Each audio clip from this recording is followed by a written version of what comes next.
tere, mina olen Maria. Kas tead, et majutusega seotud kaebuste lahendamisel on võimalik abi küsida Eesti Euroopa Liidu tarbijanõustamiskeskuselt?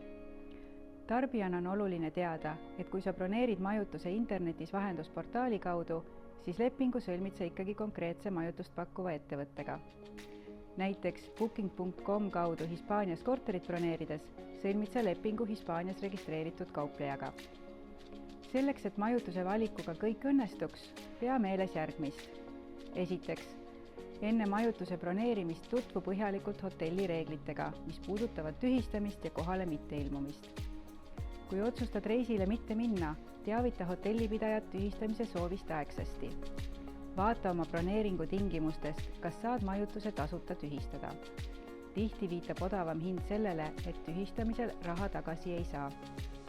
Teiseks, enne konkreetse korteri või hotelli kasuks otsustamist loe majutusasutuse kirjeldust ja uuri, kas sinule vajalikud lisateenused on olemas.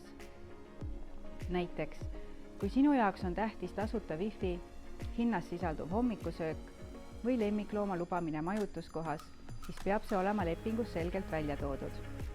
Mõni lisateenus võib küll olla majutust broneerides märgitud, näiteks auto parkimise võimalus, kuid see ei pruugi tähendada, et parkimine sisaldub majutuse hinnas. Tea, et lisateenuste hinnad peavad olema broneeringu tegemisel kuvatud.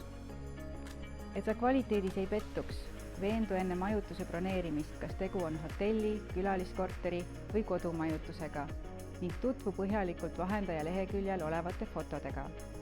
Lisaks loe näiteks TripAdvisori leheküljel teiste arvustusi, mis loovad reaalsema ettekujutuse majutuskoha kvaliteedist.